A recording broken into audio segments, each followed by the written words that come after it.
ഇത് മമ്മൂസാണ്. മൈദപ്പൊടി ഉപ്പുമിട്ട് കുഴച്ചെടുത്ത് ചപ്പാത്തി പരുവത്തിലാക്കി അത് നേരിയ തോതിൽ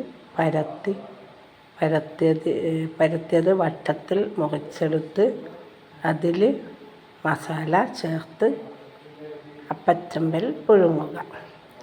മസാല ഉള്ളി, ക്യാരറ്റ്, കാബേജ്, ചിക്കൻ, പച്ചമുളക്, ഗരം മസാലപ്പൊടി, പിന്നെ കുരുമുളക് പൊടി, മുളക് എല്ലാം ചേർത്തതാണ് മസാല. ഈ മസാല അതിൻ്റെ ഉള്ളിൽ വെച്ച് ഈ ഷേപ്പിലാക്കി അപ്പച്ചമ്പൽ പുഴുങ്ങിയെടുത്തതാണ് മമ്മൂസ്.